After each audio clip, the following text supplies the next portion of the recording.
Okay, this is a a joint meeting of the Board of Commissioners and the Harris County Planning Commission. And it will be an update by Wood, Mr. Lee, and I'm going to let you begin. Okay. Thank you, Madam Chairman. Good evening. I'm Lee Walton with Wood, along with Anna Johnson.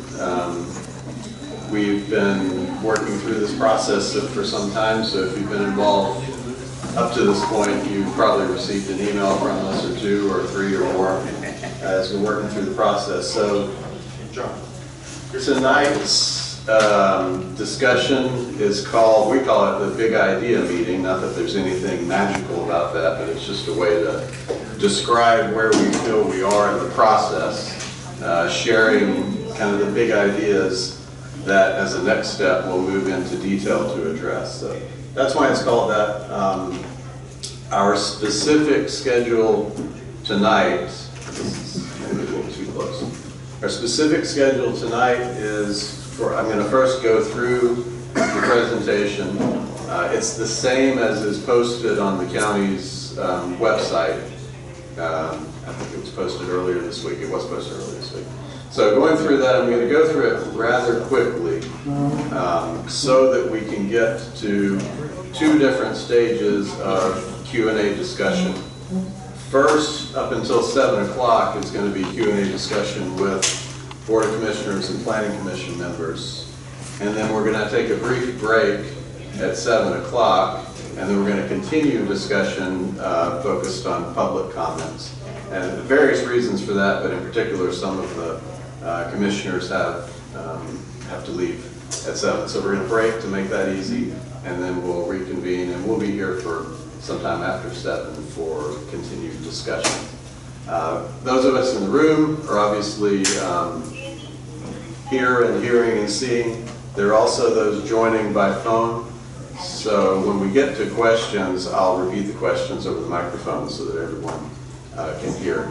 And again, for anyone who's listening in from home, this is all available. The presentation slides are available on the county's website, on the page dedicated to the Unified Development Code project. And I will try as I go through to mention slide numbers as we go. So really simply, I'm going to give a very brief recap on what this effort is all about. Jump straight into discussion about big ideas, what we mean and what those are shaping up to be, and then hit on next steps, and then we'll get into the Q&A.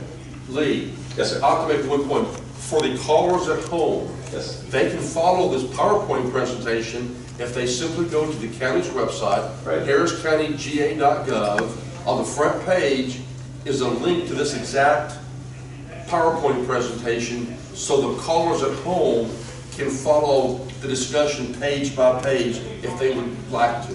Right. So I'd like to maybe give them a few seconds to go to the website, harriscountyga.gov, and access this. And while anyone's looking for that, I'll add that we've got open discussion here, and we can that discussion anyone can listen into. We also welcome comments for days after this meeting via the official project email address, which is zoningcode@harriscountyga.gov, and that's posted on the website as well. So we're getting some emails. We have been getting emails, and that way they're very helpful, and so encourage anyone to do that as well. And you're still taking the surveys too, correct? And the survey is still open and active. Thank you, sir, very much. Yes, the survey, which is linked, is still open and active. And additionally, the workshop, the public workshops that we did back in September, the virtual version of that is still open, active, and available. So if you want to go back and revisit the information that we had across the parking lot here in the gym back in September, all of that information is available on that virtual site, which is also linked from the same county webpage. Really, a whole record of the process thus far is cataloged on the county website. So for a quick recap, county planning, as I think everybody here probably knows, involves policies and regulations. Your policies are your comprehensive plan and associated planning documents. The regulations are zoning, development codes, and similar. And what we're dealing with here specifically is the regulations, the zoning and development regulations that serve to implement county land use policy. And jumping down to the bottom of the slide, this is slide 3, what we're aiming for is a unified development code structure which brings together zoning and development regulations in a single coherent document that follows the process, the normal expected process of land development. Unified development codes are very commonly used by counties throughout Georgia and elsewhere across the U.S. What are we hoping to accomplish? Streamlining and consolidation, again, bringing various different codes that exist and modifying some of those in a way that's streamlined and that's easily understood by users. Updating and modernizing. Zoning codes and development regulations have a tendency to become stale. It's this big effort to put it in place, and then there's a tendency to rely on a document that may be 10, 20 years old. And of course we know that technology changes, trends change, uses change, etc. So you'll see quite a bit in here about updating and modernizing, and then coordinating with other planning documents, specifically the comprehensive plan, which was recently updated. Process recap. I mentioned that we've had workshops in September.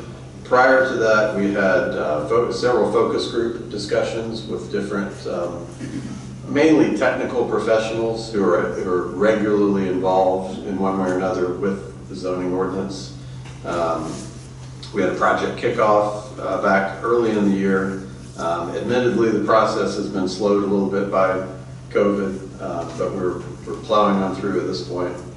And we've had technical analysis that's been going on in our shop throughout the process, as well as coordination with county staff. Upcoming after this will be a review meeting, another public meeting, and then an open house, another probably similar format as we had in the gym previously, prior to getting into the process leading towards adoption of the code. So there's several more steps and more public involvement opportunities to come. To recap the survey, it was mentioned that the survey is still live and active. At a few iterations, we've documented survey responses to date. So if you came to the workshops at the gym, you saw survey results at that time. We've updated that. We're up to over 500, about 533 responses. This is slide 6 that I'm looking at in the presentation. And really summary detail here, but top issues. Development standards. When we ask what are the top planning issues, the greatest response getter is development standards like building lot standards, setbacks, height, density, etc. Strategic growth management ranks high. Regulations and restrictions on uses ranks high. When we ask what should be or what is the purpose of the UDC, promoting public health, safety, and welfare ranks highest. That is the legal purpose and basis of zoning, so that's great and appropriate. Implementing the comprehensive plan, protecting investments also rank high. And then what are the key attributes of the Unified Development Code that are desired? Effectively maintaining rural character ranked highest, along with being reliable and consistent, promoting high quality development. When we ask what are the 5 issues that respondents are most concerned about, development standards, water and sewer utilities, which I think implies utilities infrastructure in general, environmental regulations, landscaping and buffer requirements, and road design and construction. And then there's various others here. So full summary of the survey is on the project website, and that'll continue to update as we wrap it up over the next month. So now we jump into the big ideas. I'm not going to read these because this is basically the agenda for the next 15 or so slides to follow. But each slide, each issue, each slide identifies key issues and ideas that have come out or kind of floated at the top through the process we've had so far. And then preliminary approaches or big ideas to address each of those key issues. So in the topic of the format of the overall Unified Development Code, I'm not going to read the issues and needs there, but very simply, the direction is to clarify, consolidate, and reorganize the zoning and development regulations, to organize it all according to a new framework that follows the land development process, so it's logical and clear where you find the regulations that apply at each point in the process. And I think those who have been involved recently in development or zoning related activity are aware that sometimes you have to hunt and search around the various regulations that the county has to find what is applicable at any point in time. And then finally, to establish a new format and updated content with graphics and tables to support it. This is slide 9. I'm sorry, I'm not doing a good job announcing my slides. So moving on from format, or just to clarify format, the new document, the Unified Development Code, we propose to look like this, to have 14 articles that proceed from the first articles talking about what can be done with property, so you're talking about uses generally. How do you make plans for development, so you're talking about the various standards involved. Then you get into more detail, what are the engineering factors, how must roads be built, etc.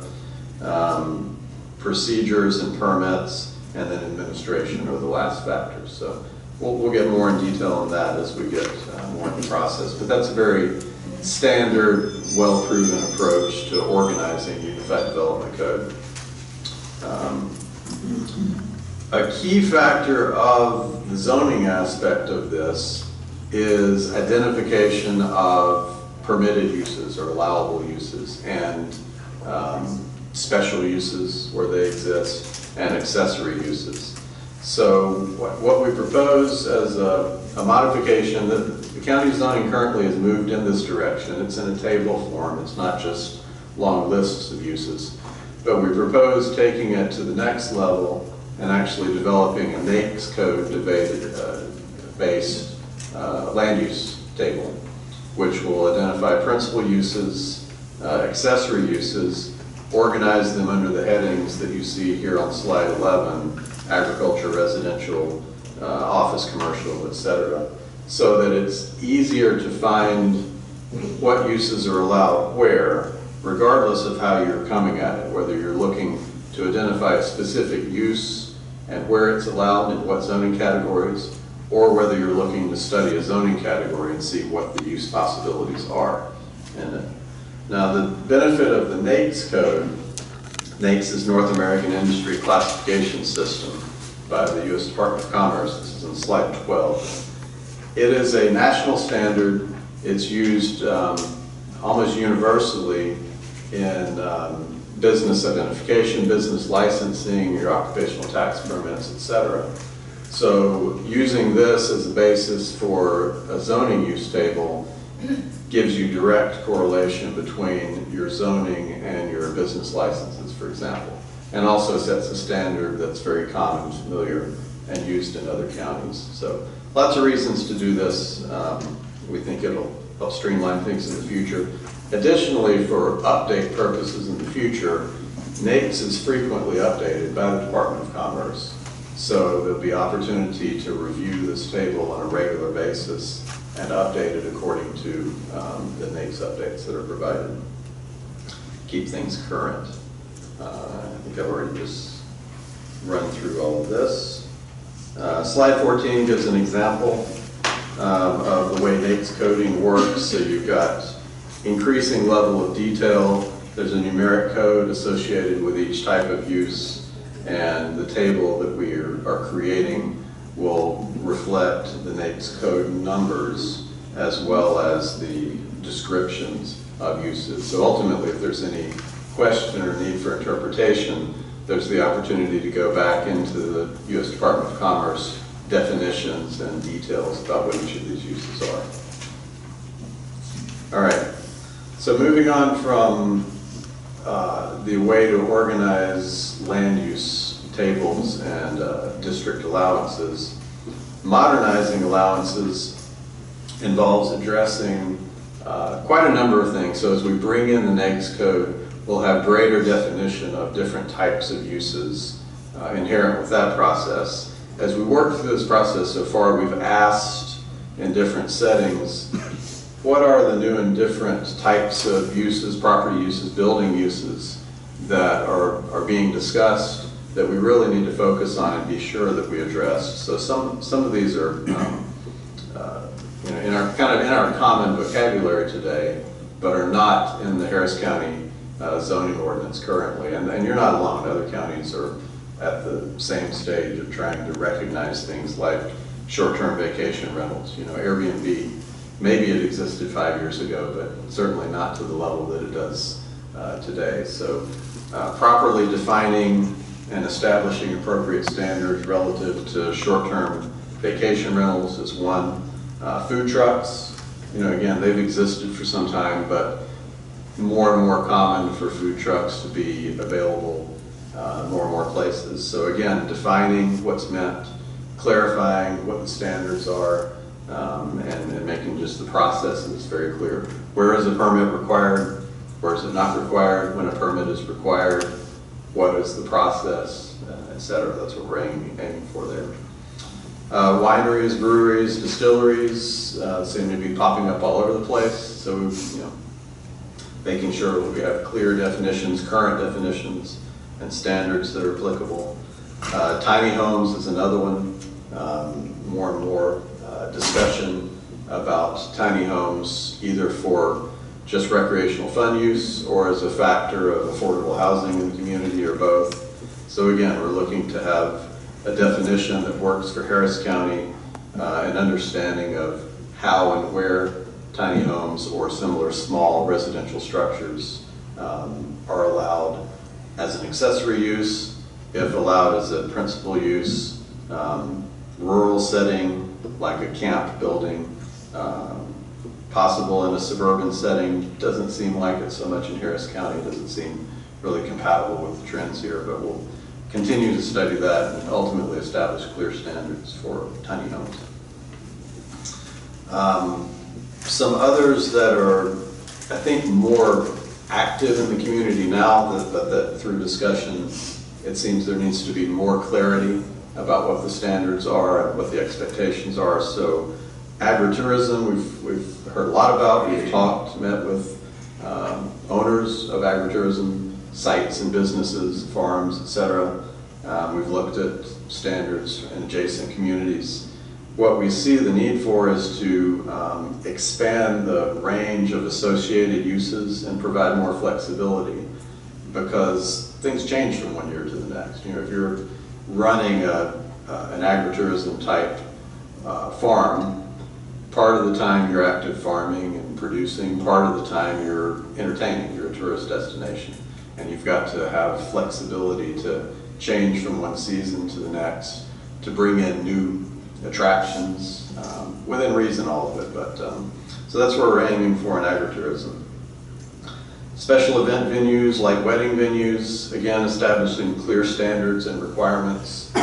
Some of these discussions about this have come up during the past year with the Planning Commission, I know, and I'm sure prior to that. And it's more and more common to turn rural properties into wedding venues. But when you're accommodating the public, when there's a public gathering, you've got to have proper planning, design, facilities, accommodations.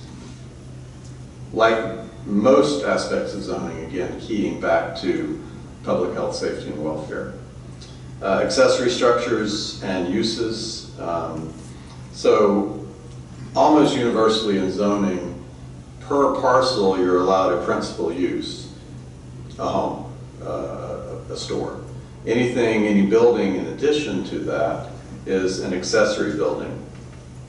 So if you have a farm, you've got a farmhouse, the barns, the other structures on the property are considered in zoning terms accessory structures. Right now, and this will be touched on, I think, here in the next, well, in an upcoming slide, I'll hit on it, but now there's not a lot of distinction in your codes between requirements for accessory structures on a typical subdivision lot and requirements for accessory structures on, say, a 10 or 20 acre rural lot that might be wooded or a farm lot, or et cetera. So we're looking more into that to make sure that we've got appropriate standards given the different circumstances. Some other uses to update: commercial recreation facilities like campgrounds and private sports fields. Campgrounds, of course, have been a factor here for a long time, at least associated with Callaway Gardens, so that's not new, but there's potential for new campgrounds, so update, clarify standards. Sports fields, it's less likely, less common that someone will come in and develop a private soccer complex, private softball complex, but it happens, you know, and tournaments are a big business, so we want to be sure we've got appropriate standards in the code to address that. Solar collection systems, solar farms, solar panels. Want to be sure that there's been interest expressed in Harris County in that. We've understood, and that's a common thing. So we want to be sure we've got the appropriate current modern standards. Kennels comes up from time to time or frequently, so similarly. Basically, bottom line, making sure we've got clear definitions, clear codes, clear requirements on all of these types of uses. This slide, I'm on slide 18. I apologize, I'm bad about pronouncing where I am. Rural versus suburban requirements is what I was referring to earlier with regards to accessory uses.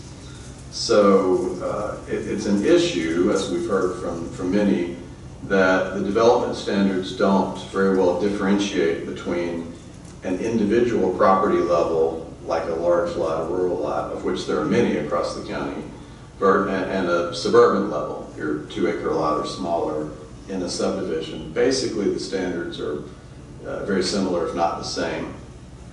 So we want to be sure that there's appropriate differentiation with regards to accessory structures, where they can be located, how they should be positioned on a property. You know, a norm or a typical is for an accessory structure to be behind the principal structure. And that's perfectly appropriate in a suburban lot because there's not, you don't put it in the front yard in a subdivision, and there's not as much space on side yards typically. But on a 10 acre lot, 20 acre lot, with trees, etc., it's not the same issue to put an accessory structure in a side yard, or in some cases even in a front yard. So we're exploring those and what would be the thresholds and areas of differentiation there. Appropriate flexible standards for structures associated with agricultural uses especially.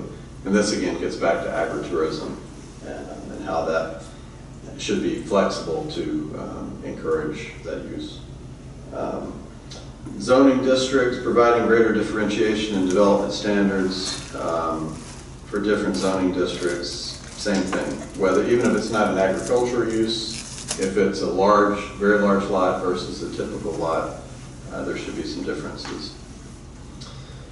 So minimum lot standards, it's been clearly communicated in many ways that the community's preference is to maintain low density and preserve rural character. Has been stated over and over. That's a key. That's in the comprehensive plan, the emphasis on preserving rural character. It's also been communicated that there's an economic development factor that very low density, low population, and a lack of infrastructure are contributing factors to limit economic development, to limit commercial development, industrial development, et cetera, particularly commercial development. So we've got balancing issues, and we see a need to introduce innovative options that can more effectively preserve the rural landscape and natural resources as future development occurs. So some areas that we're looking at in your A1 and RR districts, which are the rural agricultural districts, consideration to increasing minimum lot sizes. We've done a study, and surrounding counties typically have minimum lot sizes in the range of 5 to 10 acres in their A1 and RR districts. Not uniformly, but that is typical in this part of the state. And then in R1 areas, maintain the 2-acre minimum overall density and maximize rural landscape and natural resources preservation through a conservation subdivision development approach, at least as an option to a conventional approach. With regards to lot width, there's been a lot of discussion about this, about the nature of lots, particularly in R1, that result from the development standards that we have. Currently, the standard for residential lot width is a 90-foot lot width with allowance for a 50-foot width at the street. Considerations would be increasing lot width overall to 125-foot standard, where it's a 2-acre minimum, so you have more space between homes and lots that aren't necessarily as deep in order to meet the 2-acre minimum. There should be flexibility. There should be some allowance for cul-de-sac circumstances where that much street frontage is not possible. Some allowances for driveway accesses using what's called flag lots generally to allow larger parcels in the back to be developed. So not a hard standard, but I think an improvement with respect to rural landscape preservation. Alternatively, there could be variation, either a narrower or a wider lot width requirement, depending on the level of infrastructure. So in the case where curb and gutter is installed, could be a narrower lot width, the more typical suburban style where drainage swales are on the side of the road, wider lot width, that's a more rural approach. So there's a couple of options there that we're going to continue to explore with the staff and steering committee, and we're interested in feedback. And then adjusting setbacks accordingly for lot sizes. Smaller lots, smaller setbacks are appropriate. Larger lots, in many cases, larger setbacks are appropriate. I mentioned conservation subdivision development approach. This would be a new option generally, or at least a new approach to this option within the county codes. I'm on slide 21 now. To respond to the need to preserve rural land and to achieve resources preservation as development occurs, a standard conservation subdivision approach has really been proven around the country as a solid approach in circumstances where the base net density is 1 unit per 2 acres or less. It's a different approach that you would take in a more dense suburban setting, 1 unit per acre, 2 units per acre, 3, etc. But where you've got a base density of 2 acres or 5 acres or 10 acres, this can really work.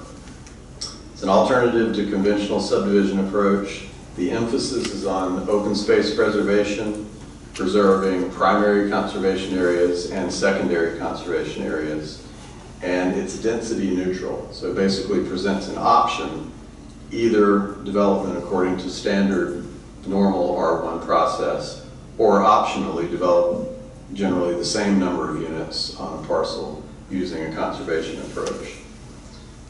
As a rough sketch, it looks like this. This is slide 22. This is not our sketch, and this is not any particular piece of property. It's hypothetical. This comes from, as it says, the source Randall Arendt, Rural by Design, which is generally considered the authoritative guidebook for conservation subdivisions. So the very simple notion, what you see in differentiation is, on one side, conventional subdivision, dividing the entirety of a tract into individual lots that are individually owned. Same number of units on the other side, with an approach that preserves a large amount of open space, conservation easement methods, etc., and has smaller lots, but no greater density. And the lots effectively are designed around the open space. What's critical for this approach to really work, and a lot of counties try this and end up just having a conventional subdivision with a little spot of land that's open space. And sometimes that spot of land is the stormwater detention pond. You know, what's really, for this really to be effective, you have to have a significant, meaningful open space requirement. It really needs to be density neutral also. It's an either or option, but the same number of units, the same number of homes are built and sold in either case. And the process that you go about is really the inverse of the conventional subdivision process. Whereas a conventional process, your first step is to basically see how you can geometrically organize the lots out of a parcel to maximize the yield based on minimum lot size. Here, that's the last thing you do. The first thing you do is you designate the open space in two types. Primary open space is that which can't be developed, floodplains, wetlands, streams, etc. And then secondary open space is an additional amount of open space that would be developable land, but that you choose to keep, usually along with, as this illustration showed, you see there's, through the middle, you've got a stream, you've got floodplain, and then additional land around that basically, you know, creates a meaningful open space, or rural landscape preservation in the mix of it. So first, open space. Second, locate house sites relative to the open space. So ideally, everybody's looking onto an open space, kind of like a golf course development approach, except it's open space conservation easement, or it's forest, or whatever, as opposed to fairways. Third, connect it with roads and paths that are as minimal and efficient as necessary to access the home sites. The notion is that this approach requires less infrastructure construction than a conventional approach, because you're not having to develop every part of the property.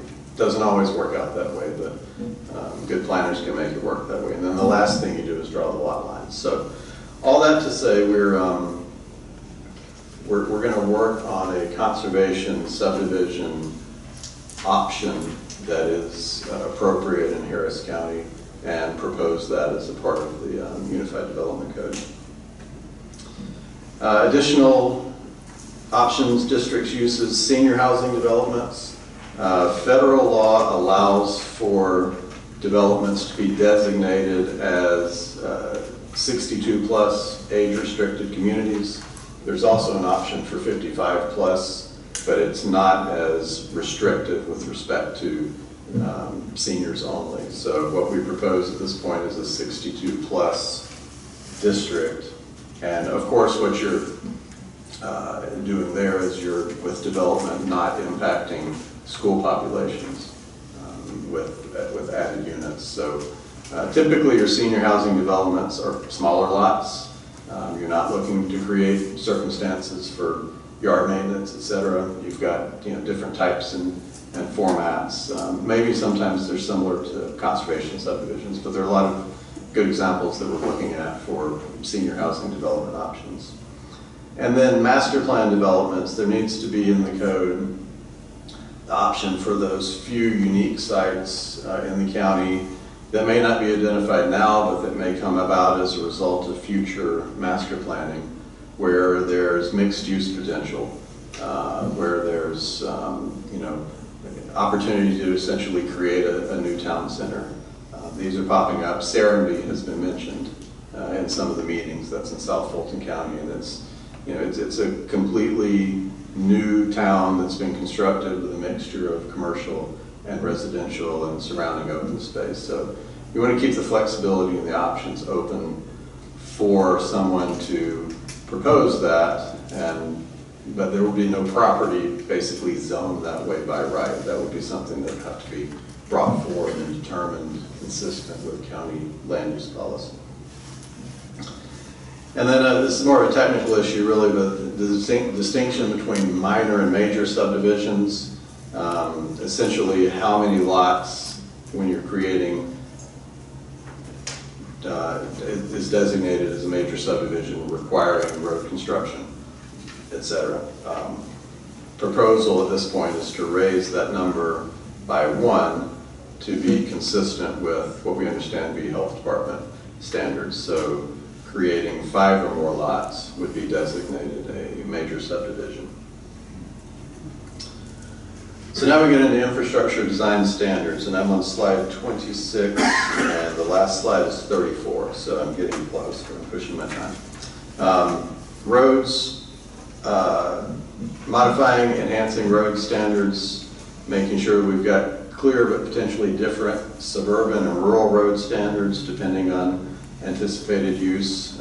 We talked already about curb and gutter in some cases, but not appropriate necessarily countywide. Looking to promote what's called low impact development standards, which again has to do with stormwater drainage. Water sewer utilities, really the key here is having clear and common requirements that are consistent, in the case of sewer especially, with the adjacent county of Columbus, Muskogee, where for the most part sewer would be extended from potentially in the future. It needs to also work with the municipalities in the county, but just clear standards.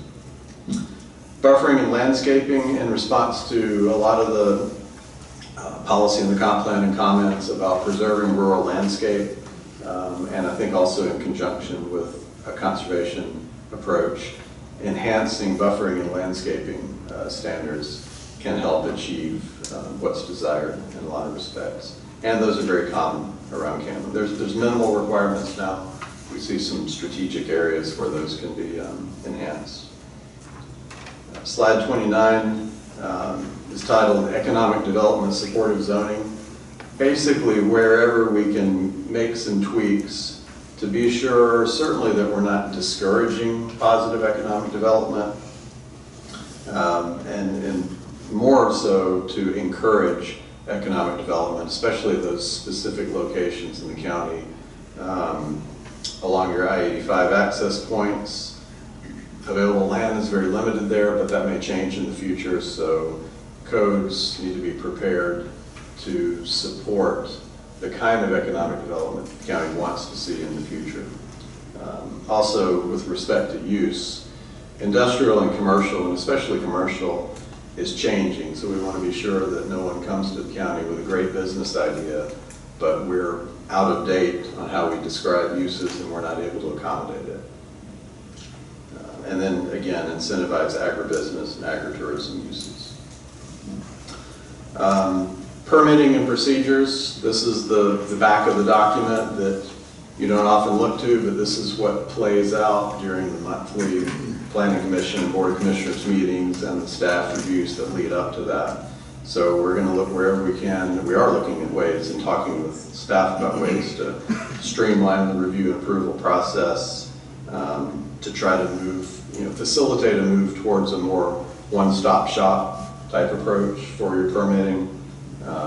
Clear process criteria, try to reduce the level of interpretation that has to happen, basically increasing clarity throughout the whole process. There's also been some discussion about considering a development review point system like Troup County has.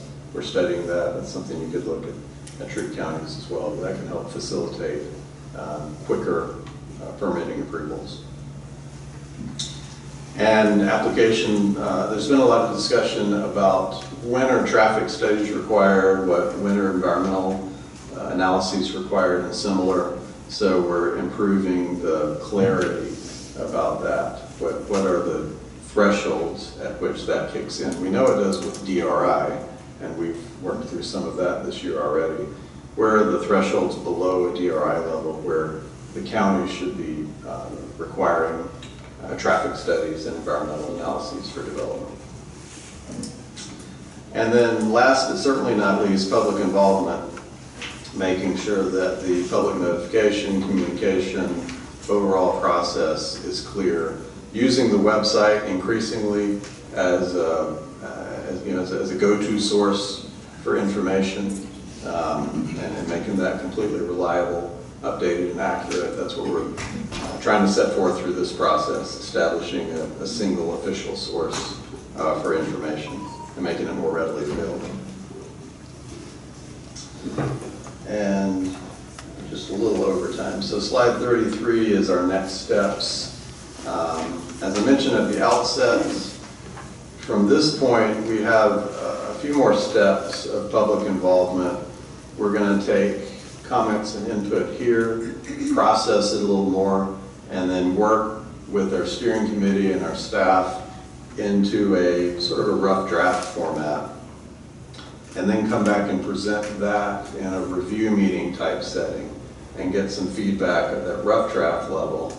Then work on it some more and come back and present it in public in an open house setting where there'll be, like we had back in September, a lot of information out there, and that's more of a focus on what individuals are interested in as opposed to me presenting a big overview.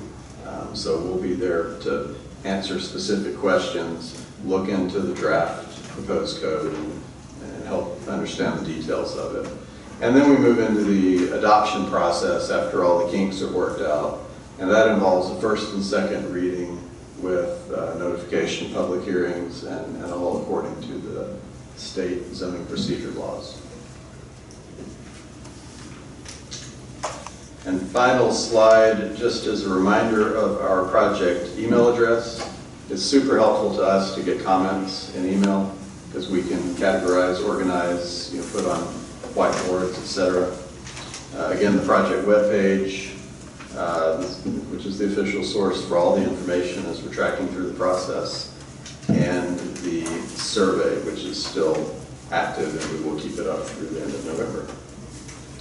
That's what I have. I'll be glad to go back to any slides that any commissioners, planning board would like, or simply open it up for your questions and comments. Thank you, Ray.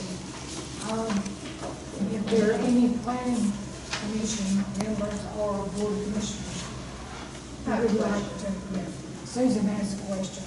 Yes, ma'am. But like ask Lee a question, I'll make a comment at the time.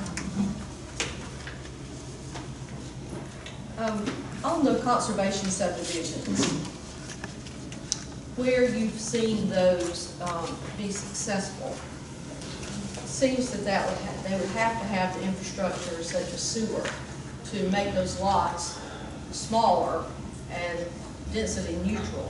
Yeah, that's a good question. They have been most successful and most dramatically successful in other parts of the country. I will absolutely admit that. In the Northeast, Mid-Atlantic, some of the West. But they have been successfully used in Georgia. There are communities that have conservation subdivision ordinances, and developers use them and execute projects. And do they have that kind of infrastructure? In some cases, they have that infrastructure. In other cases, lots are sized according to what they will accommodate from a soil standpoint. So here in Harris County, it's definitely the case that the design of a conservation subdivision would depend significantly on the soil conditions of the specific property. There are definitely properties where a septic system can be accommodated, from what we were told by the health department, on lots of an acre or smaller when public water is available. You would have a difficult time certainly if you have well and septic, but where you have public water service available and good soils, the septic per lot can actually be accomplished on a smaller area. It's beneficial, and a lot of communities that have tried to put this in place have put it in place where the base density is 1 unit per acre, because that's a fairly normal thing out there. And it's more difficult, because then you're talking about lot sizes significantly smaller than an acre in order to preserve any open space and keep density net. Here, since you have your base density at 2 acres, it's more feasible to accomplish meaningful open space preservation and maintain neutral density.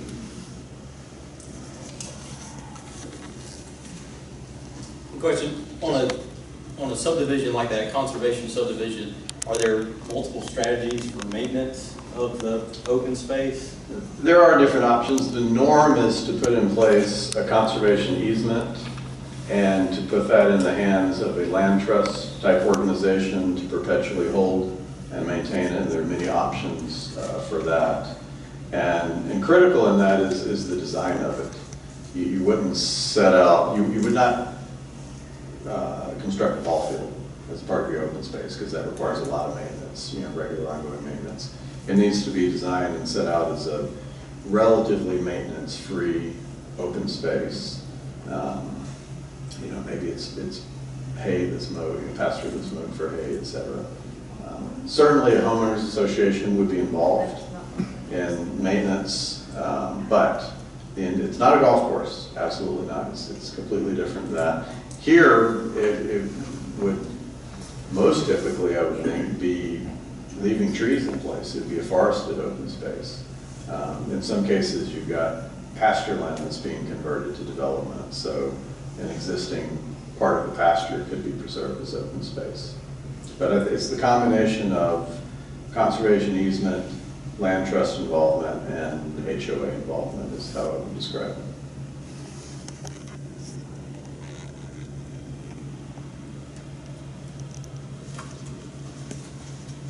Well, I saw where, I think it's slide 24, you talk about senior housing development. That's it. All right, and you said 55 and up could be one, or 62 and up, and I fall in the 55 and up category. But I know one of our issues around here is there anywhere there's a youth housing development? We have young children that go off to college, get married, come back, but they can't afford to live or buy anything in our county unless they're buying it from family or something like that. So is there something in there where not just senior housing development, but that'd be, young starter homes, I guess is how you put it. I don't know how you actually come across with it. Yeah, that's a good question. That's also known as affordable housing, I think, right? That's now senior housing should be to some degree affordable as well, or at least if you're developing a senior housing community, you do your market analysis and you design it according to what seniors in an area can afford. I would venture to say that senior housing in relatively rural West Georgia would be slightly different than senior housing in Palm Springs, California, from a pricing standpoint. So everything has its price and affordability level. That senior housing should as well. I don't know. That's it's hard to build a standard size house now using normal construction standards at a rate that's affordable for a very young family. Maybe that's where, as we mentioned in here, where to go? Tiny homes. Maybe there's flexibility for construction of smaller structures than normal in certain locations in certain circumstances. One factor. Now, another thing that it didn't really show up in here specifically, but there is currently flexibility for subdividing lots for construction of family homes, if you will. Subdivide out a lot for to build a home for a child, relative, etc. And those add flexibility with respect to requirements for road frontage. Those can be done off of easements, etc.